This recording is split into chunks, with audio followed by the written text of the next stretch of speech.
Definitely not the starters. You're on the End of the Bench podcast from 100.7 The Score. I'm Mike Hebert, owner of Cantex Roofing and Construction. Every day is game day, and we'll get it right when it comes to your roofing, construction, windows, and mirrors. Call Cantex Roofing and Construction today. Together, we are one serving you. Good morning. I'm great. Hey, it's Thursday. I wish we had a game this week, but we're playing open, so get to watch a lot of other teams and catch up on who we play next week. And got a good game Friday night, TCU, Arizona State. Looks like Texas baseball is slowly coming to an end as far as the Astros and the Rangers. So focus in on that. And then the Cowboys on Sunday night against the Packers, which the storyline is interesting. I just don't know if the game will be. Is it interesting? Certainly nationally. Yeah. Certainly nationally. And it's on Sunday Night Football. They knew that. I'm assuming Jerry knew that before he traded him there. Maybe not. Maybe he's like, we play Green Bay? Yeah. What? Yeah. I thought we wouldn't play until the playoffs. Yeah. So there's that as well. Yep. Plenty of other games going on this weekend. The Big 12 actually has a couple of really good ones, including a Friday night game that I think is between 3 and 4 in the power rankings. And Iowa State has an opportunity to kind of reassert themselves. You kind of forgot about Iowa State as a front runner because the Arkansas State game and then the bye. So it's going to be 3 weeks basically since we've seen since we saw Iowa State be dominant against anyone. Which reminds me, I was going to ask you this question last week, and I forgot. Because of what K-State is doing or not doing, do you think the Iowa State win is diminished any over Kansas State? No, not yet, because I think a lot of what happened in Ireland affected Kansas State post-trip. Okay. Now, if Kansas State loses the next 3, if Iowa State struggles a couple of times early in Big 12 play, now that's kind of their MO. Yeah. And that's another thing. Like, Iowa State, to me, their most impressive win was South Dakota because they don't normally do that. Like, a 3-point win over Iowa checks out. Yeah, okay. That's in Iowa. That's in Iowa, right? Yep. And then, generally they struggle against an Arkansas State, and that was in Jonesboro. So I'm not bothered by that at all. And then I think Kansas State went to Ireland. Their running back quit. Their quarterback's dad and brother were fighting. They lost a little confidence losing a Big 12 game early. I think they just kind of got messed up. But I will say this, TCU, Arizona State this weekend, if either of them win convincingly, they'll be number 2. Yeah. Yeah. I would agree with that. Over Iowa State. Now, I guess it depends a little bit what Iowa State does this weekend, but Friday night, especially if TCU goes and puts it on Arizona State. That's one reason I'm real interested in the Friday night game. Put a big question mark beside TCU for me. I mean, I just don't know yet. I think from what I've seen, Josh Hoover is pretty darn good. I just don't know about everybody else. Their defense has been good, but it wasn't last year. So I'm anxious to see how TCU responds on the road against a good team. And if they respond well, like you said, if it's a competitive game, I think they're going to stay in that 3 or 4 category. But if one of them jumps on top of the other one, because Arizona State's had no convincing win yet that tells you they've got a chance to be the only contender other than Tech. And they lost their big road game already. Now, they went and won in Waco, but who is Baylor right now? That's a big question. I think Baylor's a fine football team. Yeah. I really thought they were going to be better before the season. Thought they'd have a better start. Now, they beat SMU at SMU. TCU beat them more convincingly at home. Right. But and later in the year. Here's what I'm real interested in. In the new Big 12, it's a big deal to have great fans. We saw it at Utah. Utah affected that game in the stands. They were great. That first half would have been more like the fourth quarter without all the penalties. Obviously affected the game. I think Arizona State's fans have been good early in the year. I think Texas Tech fans, even through rain delays, have been good, and I expect them to be good the rest of the year. You're about to sell out every home game. TCU's student section is really good. I don't know about I don't know about the upper decks or whatever, but TCU's student section is very good. Baylor fans sitting someplace else. They're not coming to a game. They're at home.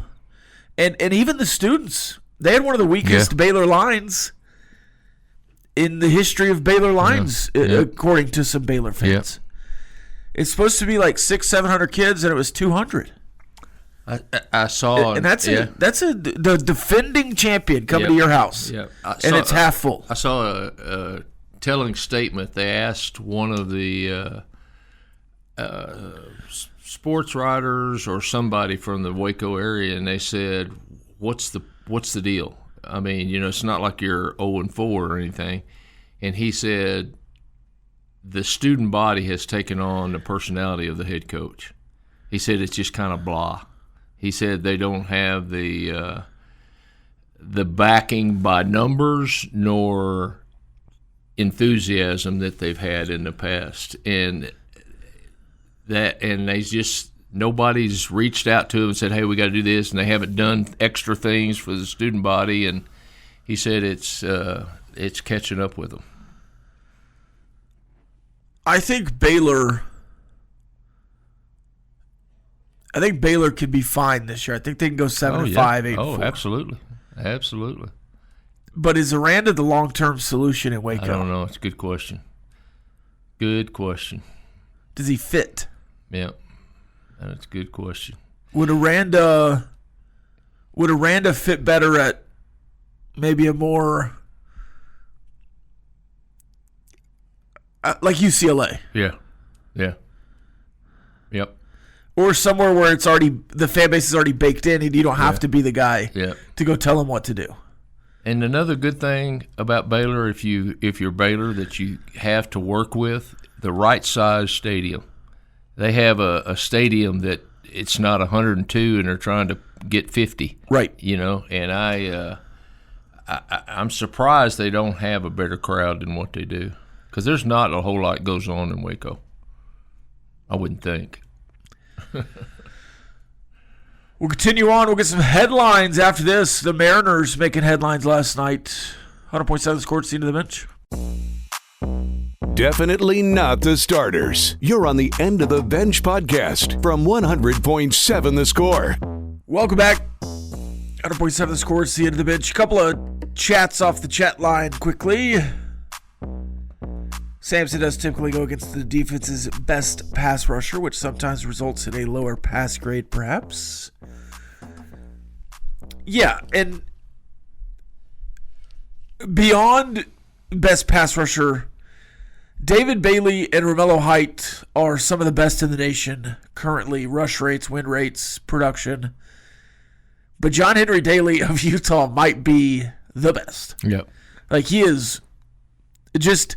he has 6 or 7 sacks, some forced fumbles. Like, he's getting there and getting in. Now, I am dreaming of a day where Texas Tech plays a quarterback who will sit in the pocket and try to throw downfield. You haven't had that yet. Really. Yeah. And when Devin Dampier tried to do it at the end of the game, you finally got a sack. But they're working it quick. They're working it short. And that could be what people do against Tech all year. Another text, the one play they got called back because the ineligible downfield looked bad on the secondary. There were 2 plays where somebody got loose. Yeah. If I'm ranking the position groups of the defense, the safeties and corners are the bottom 2. But, potentially top defensive line, top 5 defensive line in the country. Yeah. Jacob Rodriguez. And then, the safeties and corners look not as good as those 2 groups. But you're going from 2 blown coverages this week to 17 in games last year at times. Yeah. So I think you're much improved. But again, I'd like to see you against, Connor Wegman maybe is a little more accurate than Dampier, but I don't think they'll go down the field much. I think he'll throw more than Dampier did. Maybe. Yeah, I do. I hope so. I hope they try. Yeah, I think they will. I think he'll throw, because I think other teams are thinking like you. If I had a place to attack Texas Tech, I'm going to do it. I'm going to get the ball out quick, but I'm going to throw the ball. You're going to have to keep a back end Yeah. and maybe a tight end. But what negates that in my mind, our linebacking crew is pretty darn good at covering short zone areas. And Rob, I've been around a little longer than some, I'm not knowledgeable enough to remember every year, every team. But if this defensive team continues to improve, and from where they started out, I think by the end of the year, in my mind, this may be the very best defensive team Tech's ever had. Now, we've had some better defensive players, but as a defensive unit, I think they've got the potential to be one of the best, if not the best, that we've ever had. Certainly since, I don't know when. Yeah. 2008, Yeah. 2009, you had some good defenses. 2005 was a pretty good defense. Certainly the deepest since then. Yeah. Right? 2010, you were kind of still on the defensive train there. And then it just kind of all fell apart. And you've had some really good defensive players over the last no doubt. 15 years. No doubt. And Broderick Washington's still in the NFL. Kerry Hyder was really good. Jordan Brooks was really good. Yeah.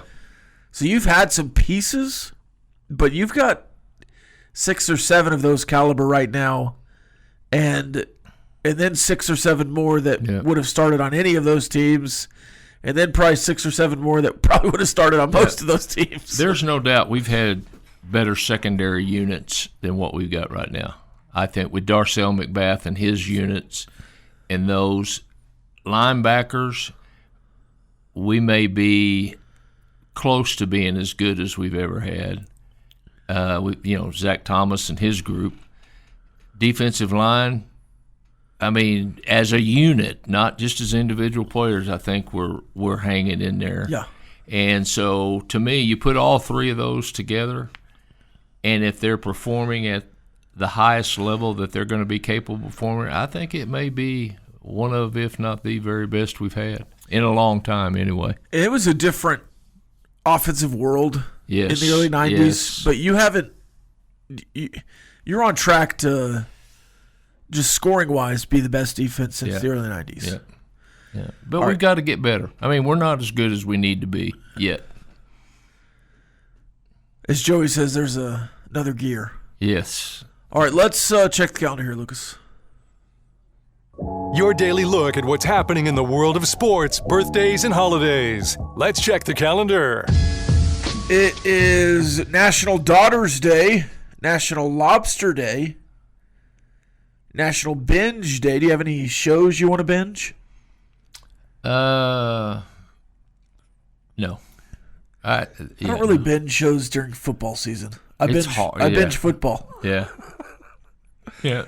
Saturday afternoon and Saturday night is a good binging time for me. Yeah, I'm going to binge from 11 to 11 on Saturday watching college football. Yeah. It is National Comic Book Day. National One Hit Wonder Day. Man, there's a bunch of them. National Quesadilla Day. I'm going to have a quesadilla for sure.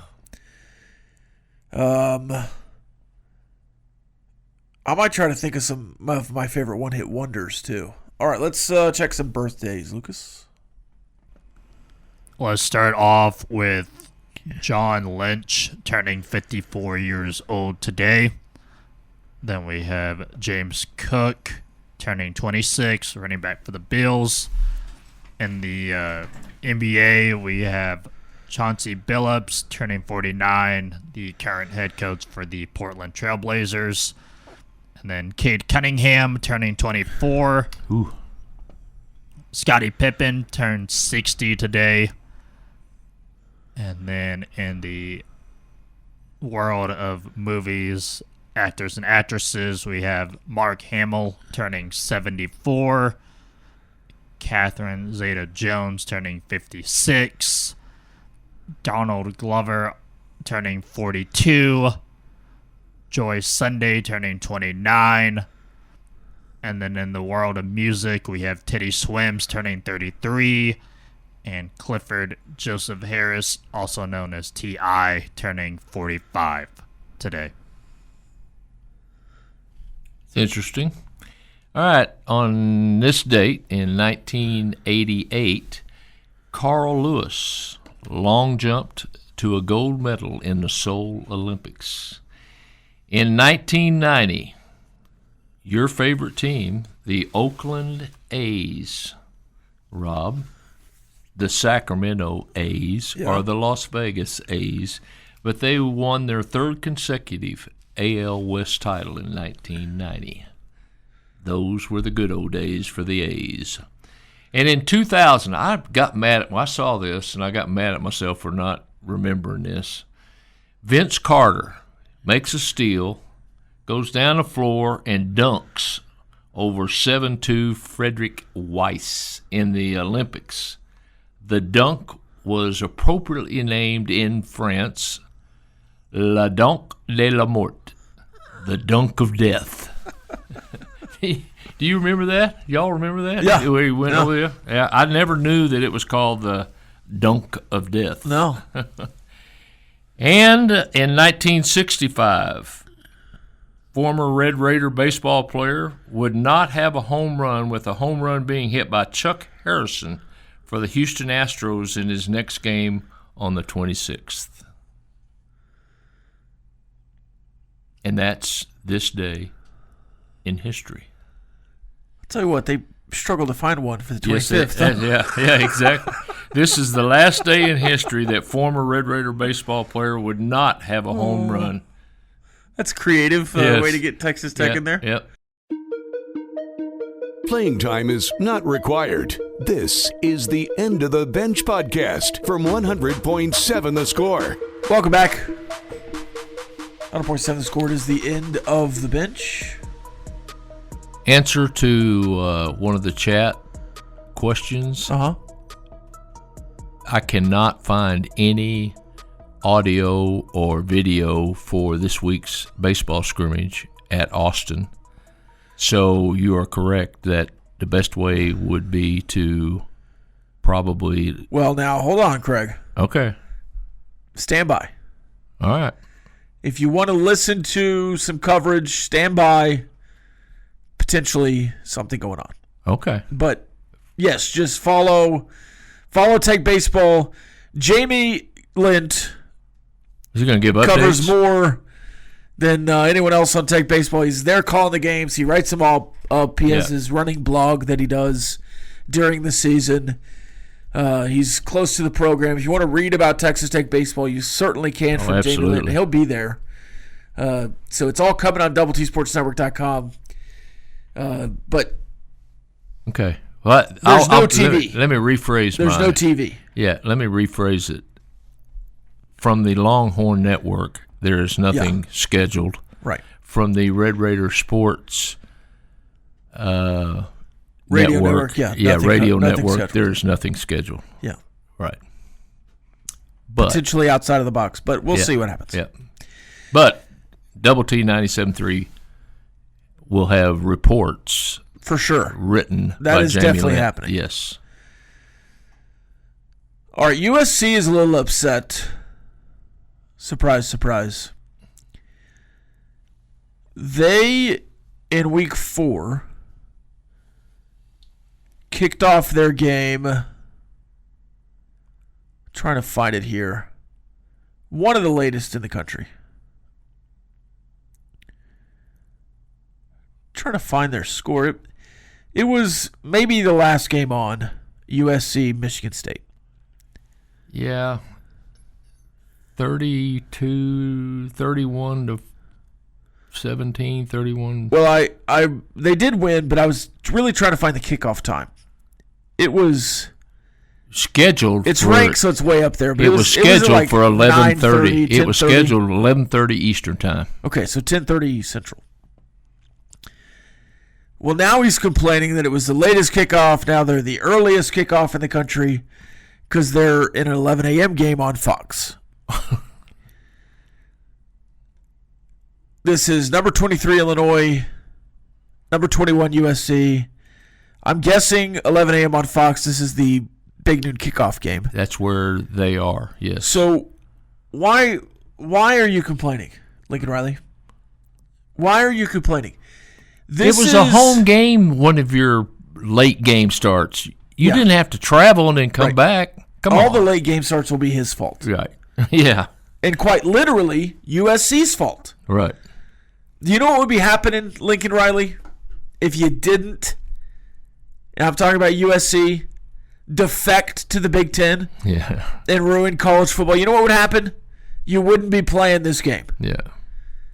You'd be playing Cal at 2:30. You think he is going to be happy like Kyle Whittingham if they have to kick off at 10 o'clock in the morning? No. I think not. No. Yeah, let's just peruse USC's schedule here. Because I wouldn't be surprised at all if they had another opportunity. Let's see. They play Michigan next week. So you're not going to go back-to-back. But that's Michigan at home. Yeah. That certainly could have been 11 a.m., which would have been 10 a.m. You've got at Oregon at the end of the year. That could be a 10 o'clock game. That could be a 10 a.m. game. Yeah, for sure.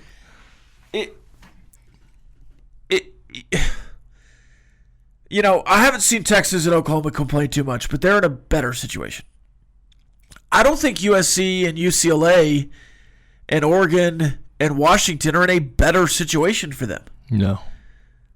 Now, they're not playing Rutgers, but USC is making trips to Purdue, Illinois, Nebraska, and Oregon. They've got one East Coast road game. Yeah.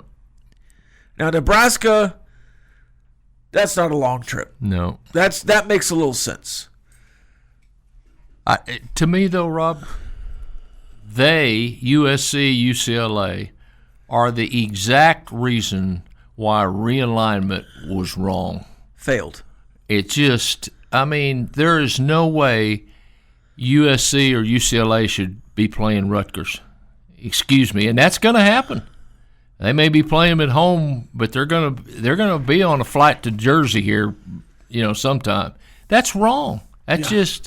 That's not what college athletics, and that's not how it got to be the great sport that it is now.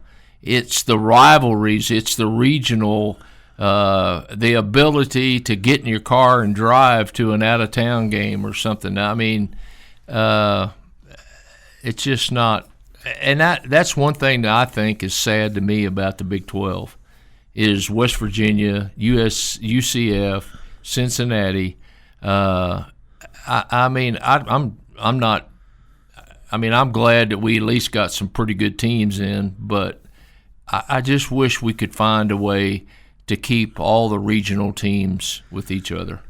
If you're projecting out 5 years from now, the SEC clearly is going to outpace the Big Ten. No doubt. And the Big 12 is already behind, but I think the Big 12 even has a little bit of a better opportunity than the Big Ten just in growth. The Big Ten is going to stay ahead of the Big 12. Don't get me wrong. But the SEC, because they stayed regional, even with their additions. Now, we saw Lane Kiffin yesterday complaining that they have to play Oklahoma every year because there's no history there. And I didn't think the SEC did it perfectly, but they'll build history with Oklahoma over the next 8 years, playing them 8 years in a row. That's just going to happen. That's how it works. They'll have some good games that will build into something. And it already started because Lane Kiffin, who will probably be at Florida next year, started that ball rolling. I don't think the Big Ten is a cohesive brand anymore. And I think the Big 12, as much as it labels itself a national conference from your mark or whatever else, they're not a cohesive brand yet. Nope. Mostly because it's so new. Because they had teams leave. Even since 2010, you've had teams leaving and coming and leaving and coming and coming. So realignment has really hit the Big 12. It obviously mostly hit the Pac-12 as they died and then were resurrected as the Mountain West. It's just a frustrating experience in college football to have these coaches who were part of organizations and athletic departments that were driving realignment to come out and now say, well, I don't like this consequence of my action. Yep. In your opinion... By the way, Oregon going to Piscataway this year. Oh, God. If, in your opinion, do you think Big 12 athletic directors and coaches, if given the opportunity, instead of adding teams or taking teams, or if they traded Nebraska and SMU to the ACC for UCF and West Virginia, do you think that's could be something that would ever be on the table? Well, it'd be a 3-team trade with the Big Ten involved with Nebraska. Yeah. But yeah, you might start seeing some trading, but that's in the future with the Super League. I have long since Texas announced that they were leaving, my first initial thought was Texas Tech should go to the Pac-12. Yeah. Within 2 weeks, I noticed, I actually looked at what Kliavkoff was doing and said, that's the dumbest thing I've ever said. Don't do that. Then I was trying to just merge with the Big American, the Big 12 and the American Athletic. Yeah. Moved on from that quickly. The future of college football is 2 conferences just like the NFL. It's going to be ESPN running the South and Fox running the North. Playing time is not required. This is the End of the Bench podcast from 100.7 The Score. Welcome back. Ever tried that? Just saying score and see how long you could say it? Oh, yeah. Goal. Goal. Oh, goal. Soccer. Yeah. That was Korean football. It was probably American football, but in Korean. Yeah, wide right. Actually missed it there. So no goal. Yeah. But yeah, they're doing this fake soccer call. Who's the longest, do you know, around here? Who could stay up? Who has the most hot air in them? I don't know. Choice is competitive. I'd probably say Clint, maybe. Yeah. I'd probably give myself a little bit of credit here. Okay. I played the tuba. Yeah. So there's some air in there. You got to have a little lung capacity there. All right, Craig, we'll make our picks tomorrow. Okay. But I'm going to get your picks right now. Okay. Catching you off guard here. Okay. But we've doing it off break, but let's get them on air because you've been doing well. Last week you were 6-4. Ooh. The week before you were 6-4, so 2 winners. 7-3 before that. So here in week 5, let's see if we can have another winning week from Craig. All right. Now, no West Virginia this week, even though you've been all over West Virginia. But we do have TCU, Arizona State. Well, that was one of the most interesting lines because I almost did that one against the spread, Utah, West Virginia, because I think West Virginia road and home is going to be two different teams. And Utah going across the country. Utah's a little bit banged up after playing Texas Tech. I think West Virginia could cover there. What's 13 and a half. Ooh, I'd have to take West Virginia on that one. But I didn't have it on there. Straight up, I don't think I'd take them, but maybe that's the that's the tiebreaker this week. West Virginia loses by how many points? And maybe it's 0. Maybe you lose by 0 because you win. Lucas and his Mountaineers. All right, so let's go TCU at Arizona State. Straight up? These are all straight up except for the last one. Okay, I'm going to go Arizona State in a close game. I do trust them much more at home. Yeah. Cincinnati at Kansas. Kansas. That one was a 4-point line. I thought that'd be a little larger. Yeah. UCF at Kansas State. Oh, my goodness. UCF might be a little explosive offensively. Which Kansas State will show up, and who is UCF? That's the two questions. Yeah.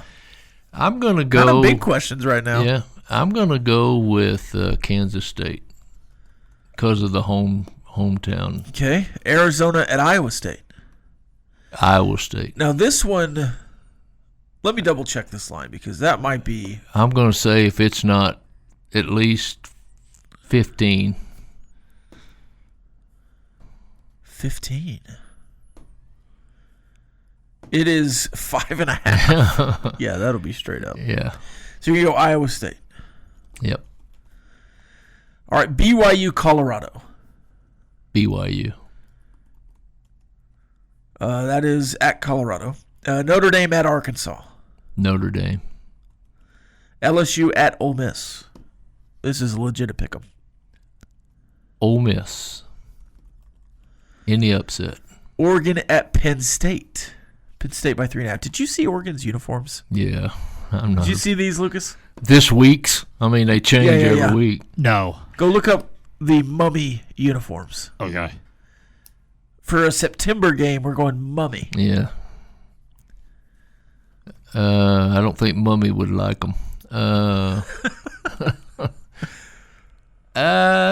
don't know that many people got that one. I gotta go Penn State at home. I think Oregon's a better team, but Penn State finds a way at home. All right, 3 NFL games: Ravens at Chiefs. Golly, Chiefs, you got to do something. I'm gonna go Chiefs. Okay. Eagles at Bucks. Eagles. I'm not a Bucks guy. No, you're not. And Packers at Cowboys, and this one will be Cowboys plus 6.5. Okay. I'm going to go Packers. Okay. By 1 touchdown. There we go. Yep. And then let's just say that is the tiebreaker, and West Virginia points away from winning.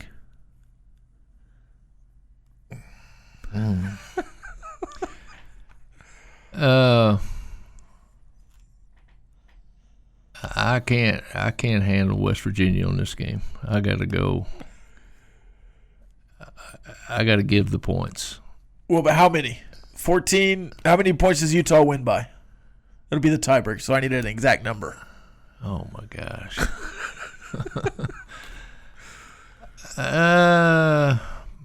14. Okay.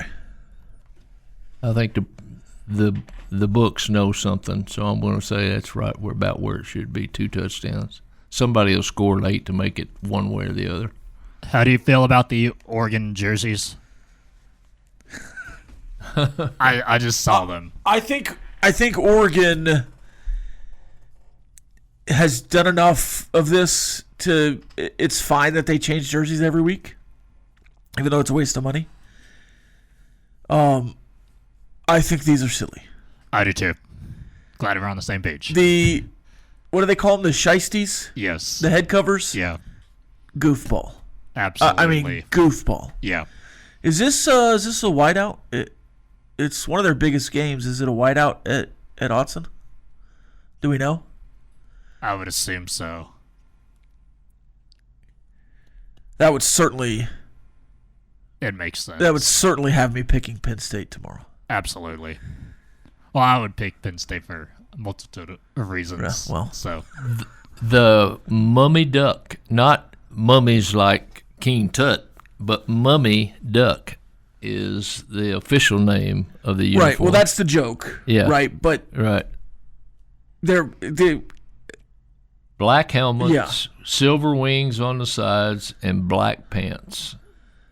But if you look They at will also have white jersey tops for that combination. But if you look at their accessories, Yeah. it looks like they're mummy wrapped. Yes. Like King Tut. Tape. Yeah. Yeah. I'm not. Which to me seems silly. Yeah. I mean, somebody had to have a boring afternoon to figure that one out. The rest of the Big 12 games we didn't choose in the pick'em or won't tomorrow. Houston by 13.5 over Oregon State at Oregon State. I will definitely be watching that one. That's a common opponent versus a future opponent. Your next opponent here at Texas Tech. I think that one's going to be really, really interesting. If Oregon State competes with them, I'm anxious to see, is it a running game they compete with them, or is it a passing game, or what? Yeah. I mean, that's what I'm anxious to see. Baylor favored by 20.5 over Oklahoma State. Did you see the Oklahoma State injury report? No. You almost had to scroll. Is that right? You almost had to get to page 2. Yeah. Yeah. 20.5. And Baylor's going to try to make a statement. They're going to try to get back into the conversation. Do we get the new coach bump? No. From the interim bump? No. No, I don't think so. Oklahoma State's... In fact, I think you might get the opposite. I don't know that they're going to get anybody as far as win, but they'll compete with somebody they shouldn't. Right after they play us. Go compete. We've got some comments on the picks when we come back. 100.7 The Score. It's the end of the bench. 30 minutes remain. Playing time is not required. This is the End of the Bench podcast from 100.7 The Score. Welcome back. 100.7 The Score. It is time for Ask The Benchwarmers. This texter, Benchwarmers, speaking of going with the flow, I know it depends on the position and need, but what do you think the most impactful position a 5-star makes? Quarterback, O-line, D-line.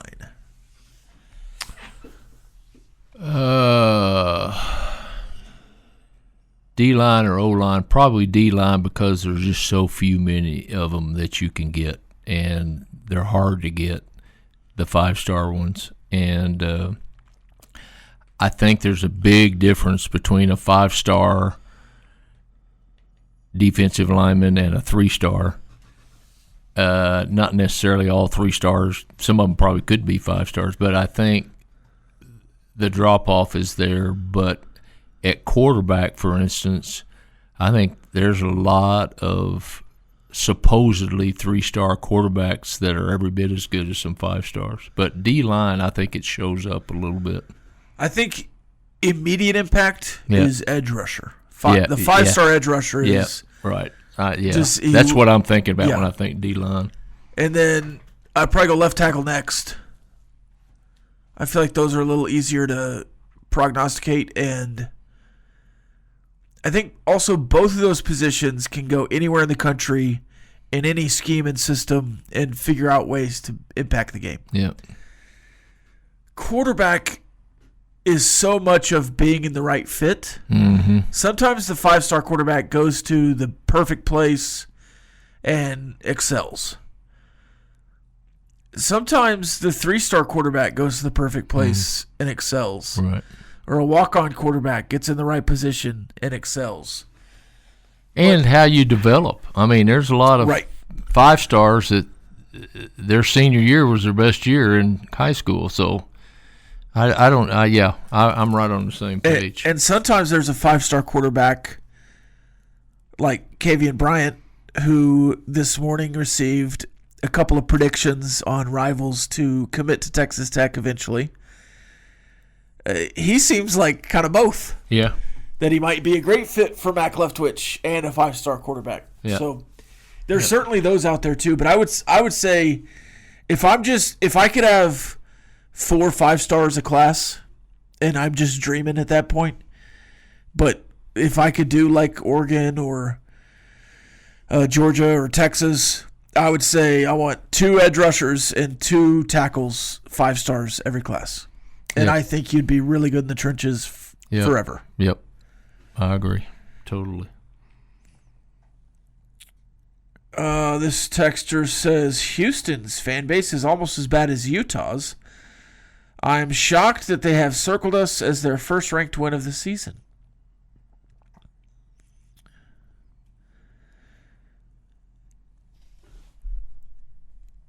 Yeah, Houston burners are annoying. Yeah. Pretty much all the burners on Twitter are annoying. even the tech burners sometimes. As far as like going out and being confident and cocky and everything else, I enjoy it. It's kind of one of the, I really love the tech burners. It's one of those like a teammate thing, like the edgy, brash teammate. You like him if he's your teammate. You hate him if he's on the other team. Yep.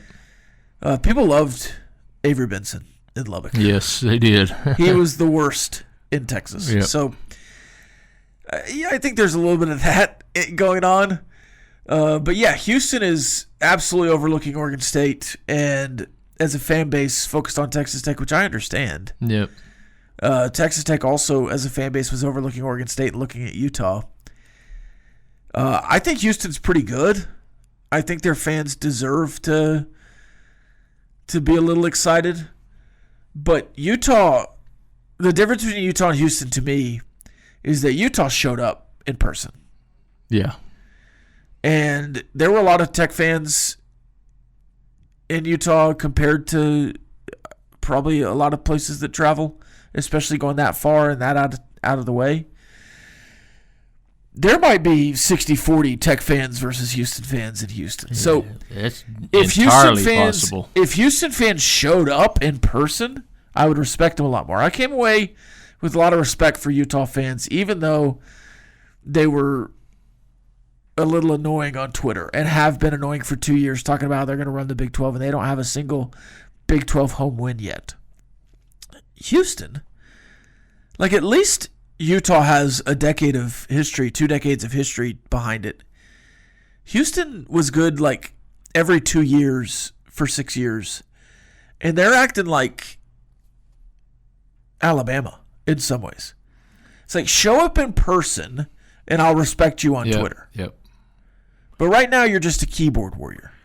The same thing could have happened, Rob, when Tech went down there and played in basketball, and Houston rose to the occasion. Tech had a great crowd, but I think Houston did what they needed to do, and that's put a lot of Coug fans in the arena. So I just don't. I agree totally with you. It could be 60-40 Tech, real easy. This texter says to say that Avery Benson had any real meaning to those teams is crazy. Name, what? Who said that? Huh? Nobody said that. But he did have he had a role. He knew what that role was, and it wasn't to score 30 points a game. But could they have done what they did without Avery Benson? Absolutely. Yes, 100%. Maybe even more. But I that's not what I was saying at all. Yeah, no. Avery Benson is the Houston of the world. Yeah. He's a fan favorite, and he's going to be. He's good when he's on your team. Yeah, but you hated him over there, especially when he was running around. Right. Like Brock Cunningham. Texas fans loved Brock Cunningham. If Brock Cunningham was a Red Raider, Texas Tech fans would have loved Brock Cunningham. Yeah. Yep. But either fan base would absolutely hate that guy on the other side. Yep. But Avery Benson was absolutely a fan favorite as a walk-on. He was at the national championship game in the cowboy hat, and then everyone's like, "Who is that guy?" Oh, it's Avery Benson. Yeah. We'll have him for 3 more years, and then he'd get in and dive on the ground, and it'd be like, "Oh yeah, Avery Benson," and then and then he went to Texas, and everyone hated him. and he told people to do things that he shouldn't tell them to do. Benchwarmers, thoughts on a daily tiny wheel spin? Something to end the show with a laugh. We need more opportunities to laugh at Collier. I think maybe every Monday, Wednesday, and Friday. Did you see? Okay. Did you catch any of the end of yesterday's show? I heard it, didn't see it. I heard it, though. There were some interesting conversations going on. I'll put it to you that way. Yeah, the play-by-play description was beyond good. Some noises, maybe. It was interesting radio as I was walking my dog. Yeah. If you missed that, Choice Woodman filled in his punishment yesterday, drinking a bottle of chocolate milk through a hot dog straw. Choice, I thought he had a great plan. Yeah. A plan to win, as Joey would say. Joey McGuire. And he hollowed out the hot dog, but I think he needed a wider hole in the hot dog. Right. And a shorter glass to drink out of. The hot dog was shorter than the bottle. Also, and according to your play-by-play, he needed to quit squeezing the hot dog. He was squeezing the hot dog. Well, he was afraid of losing it. Because it doesn't. Yeah. It was interesting radio to say the least. All right, we got about a minute here left. The bottom line up next. I do just want to say, if you're out there getting frustrated with recruiting, you shouldn't be. I think Texas Tech potentially loses a 5-star. You might have 2 on the hook in October. 2027 class is what we're talking about. Yeah, a year and a half from now. But I think Texas Tech right now is just on such a good trajectory. But everything you want to be, potentially you will be in 5 years. And you may be on the receiving end of this commitment change here before long. In 10 years. Yep. It's going to take time. Yep. And all the, but you haven't done this. Well, do it this year. You haven't won a Big 12 championship. Okay, well, how about next year? Yep. You haven't done this. You have this many 10-win seasons. You've not done this. You've not done that. If you do it all in the next 10 years, nobody can say anything. That's where you have to be. But right now, you just kind of have to eat it and trust that you're going in the right direction. More after this on the bottom line. 100.7 The Score. This has been the End of the Bench podcast from 100.7 The Score. Go to 107thescore.com for more from the Double T Sports Network.